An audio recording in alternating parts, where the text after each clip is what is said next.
मिर्ची उठा के ओकरा के आपन जगह पे रख दा, नाता सोच लिहा। सोच लेनी।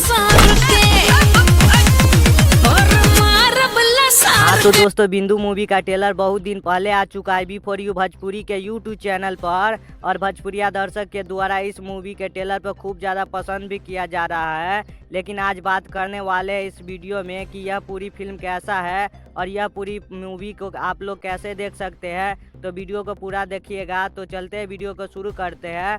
बात करें बिंदु मूवी के बारे में तो इस मूवी में बहुत कुछ अलग देखने को मिलने वाला है। और बिंदु मूवी एक पारिवारिक मूवी है जो आप लोग परिवार के साथ देख सकते हैं। इस मूवी को हमने देख लिया है, इस मूवी में कोई कमी नहीं है। लेकिन इस मूवी को और भी बेहतर बनाया जा सकता था, बट कोई बात नहीं, मूवी अच्छा है। इस मूवी में सभी लोग अच्छा एक्ट किए हैं। और आप बात करें कि आप लोग बिंदु मूवी को पूरा कैसे देख पाएंगे, तो इस मूवी के ट्रेलर आए हुए 3 महीने से ज़्यादा हो चुका है और इस मूवी को कितनी बार प्रीमियर भी किया गया, लेकिन अब बिंदु मूवी को यूट्यूब पर चलाया जाएगा। अगर कोई भी अपडेट आता है तो हमारे चैनल के माध्यम से बता दिया जाएगा। अगर अभी तक हमारे चैनल को सब्सक्राइब नहीं किए तो कर ले। तो आज के इस वीडियो में इतना ही, मिलते हैं नेक्स्ट वीडियो में।